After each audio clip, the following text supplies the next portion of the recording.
Bonjour, Kinamage Nene Ireland Indigenous, and welcome to this episode of Social Studies Explorer. Today's episode, a very big branch.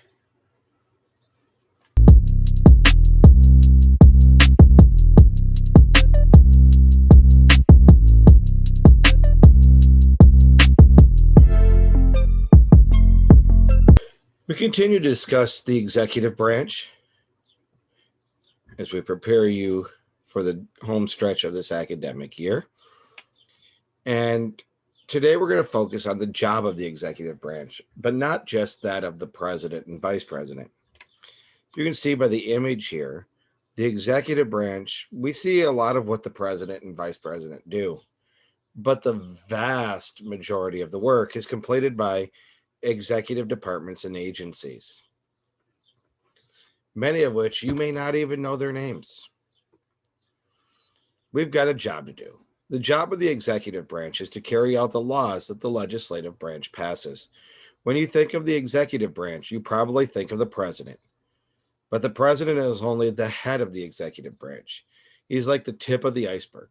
Underneath, there's a giant organization with lots of people doing many different jobs. In fact, the executive branch is the largest branch of our government. Most of the executive branch is made up of departments and independent agencies. Departments are the main organizations in the executive branch. There are 15 departments. Each one focuses on a specific type of activity, such as education, transportation, defense, or energy. Each department has smaller agencies that do specific jobs. For example, the Department of Justice, also known as the DOJ, operates our justice system and works to prevent crime. Two agencies inside the DOJ are the Federal Bureau of Investigation, the FBI, and the Drug Enforcement Agency, DEA. The FBI investigates certain kinds of crimes, while the DEA deals with crime related to drugs and controlled substances. The president appoints a secretary to lead each department, but the head of the Department of Justice is called the Attorney General. These secretaries do more than just lead a department. They are the president's cabinet, a group of people that give advice to help the president make important decisions. Officials who hold these cabinet level positions, such as the Secretary of Defense, the Secretary of Education, or the Secretary of Homeland Security, are very important players in the executive branch. Government corporations. Some parts of the executive branch are businesses that the government owns, such as Amtrak, which operates passenger trains, and the Federal Deposit Insurance Corporation, also known as the FDIC, which insures bank deposits in case of a bank fails. Independent agencies are government organizations that also focus on specific issues, but they are different from departments because they aren't directly controlled by the president or executive branch. These agencies are created by Congress in order to address concerns not easily solved through legislation. They are often controlled by a board or commission, and there are usually restrictions on how the president appoints and removes the members. Carrying out laws, enforcement.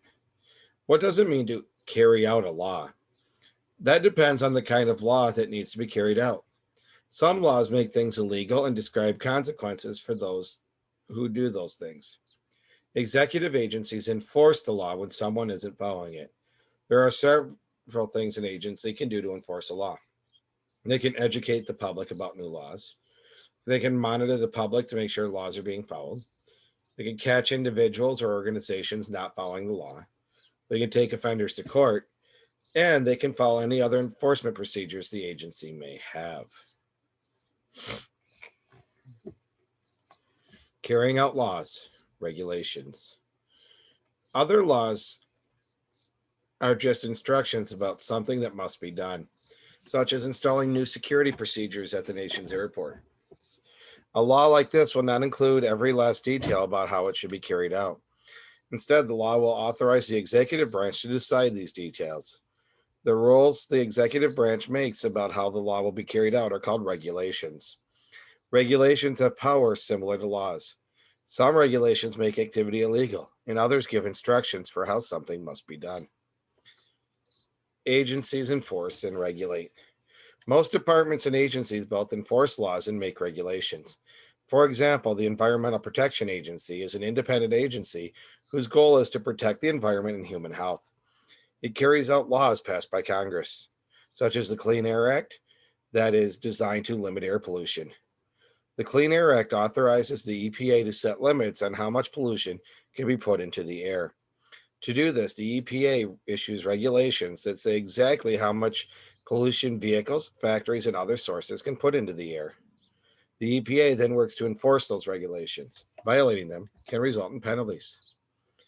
Maintaining order and safety. We depend on many parts of the executive branch to keep us safe and to keep order. For example, the Department of Homeland Security, DHS, is responsible for protecting the United States against all kinds of threats. It includes agencies that deal with terrorism, natural disasters, and border protection. It also includes the Secret Service, whose agents protect the president and vice president and their families.